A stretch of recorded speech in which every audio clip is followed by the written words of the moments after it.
امام طبرانی نے معجم کبیر کے اندر اس حدیث کو لکھا. حضرت عبداللہ ابن عباس رضی اللہ تعالیٰ عنہما اس حدیث کے راوی نے. موقع تھا حجۃ الوداع کا.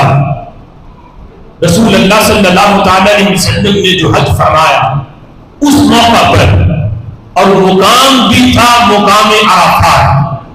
عرفہ کا دن تھا. مقام عرفات میں، عرفات کے میدان میں میرے محبوب حج کا سب سے اہم رکن وقوف عرفہ ادا کر رہے تھے. اس موقع پر میرے محبوب نے حضرت بلال سے فرمایا، بلال، یہ لوگ جو اس وقت میدان عرفات میں جمع ہیں، ہر کوئی اپنے ذکر میں مشغول تھا، ہر لحاظ سے عبادت کر رہا تھا. تو میرے محبوب نے فرمایا کہ بلال، ان کو چپ کرواؤ اور ان کو میری طرف متوجہ کرواؤ. اب حضرت بلال رضی اللہ تعالیٰ عنہ نے اعلان کیا کہ سارے حضور کی بارگاہ میں حاضر ہو جائیں.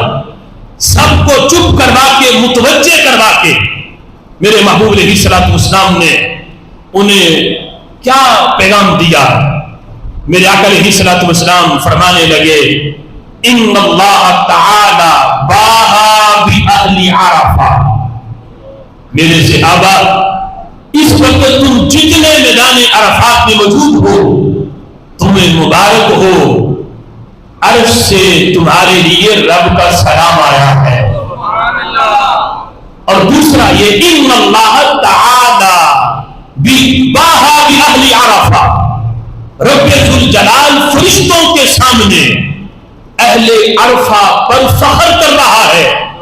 فرشتوں کے سامنے، اے عرفہ والو، اللہ تم پہ فخر کر رہا ہے. اللہ فرشتوں سے کہہ رہا ہے، دیکھو یہ دور دراز اپنے گھر بار چھوڑ کے سارے میری محبت میں ایک لباس پہنے میدان عرفات میں جمع ہے. اب اگلے لفظ سنو. میرے آقا فرماتے ہیں، باہا بأہل عرفہ عامہ وباہا بعمر خاصہ. سارے عرفہ والوں پہ اللہ نے فخر کیا ہے. عام طور پر، عمومی طور پر، عمر تمہیں مبارک ہو، اللہ نے خاص طور پہ تجھ پہ فخر فرمایا ہے. عام طور پہ سب پہ فخر کیا، لیکن عمر تیرا نام لے کے اللہ نے خاص طور پہ فرشتوں کے سامنے اللہ نے تیرا نام لے کے فخر فرمایا ہے. کیوں نہ ہو، عمر وہ ہے جن کی وجہ سے اللہ نے اسلام کو عزت دی. میرے محبوب خود دعا مانگتے رہے. ایک میں یہ ہے کہ اللہ عمر بن خطاب یا عمر بن ہشام دونوں میں سے کسی کے ذریعے تو اسلام کو عزت دے.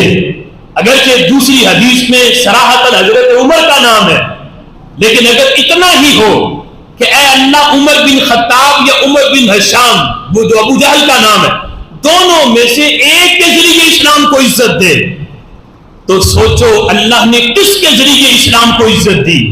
میں نے شروع میں جو لقب بولا، انتخاب رب ذوالجلال، تو حضرت عمر وہ ہیں جو میرے رب کا انتخاب ہے. رب ذوالجلال نے جن کا انتخاب کر کے محبوب کی یاری کے لیے اور محبوب کی خلافت کے لیے اللہ نے جن کا انتخاب فرمایا ہے. فرمایا، اے عمر، اللہ نے خاص طور پہ تجھ پہ فخر کیا. اور اب دیکھو، یہ رب کی مرضی ہے کہ رب ذوالجلال کسی موقع پر کسی کو کوئی شان دے دے. اس موقع پر خاص انعام جو حضرت فاروق اعظم رضی اللہ تعالیٰ عنہ کو ملا کہ خاص طور پر اللہ کا سلام بھی آیا ان کے لیے، اور اللہ نے خاص طور پہ فرشتوں کے سامنے ان پہ فخر بھی فرمایا.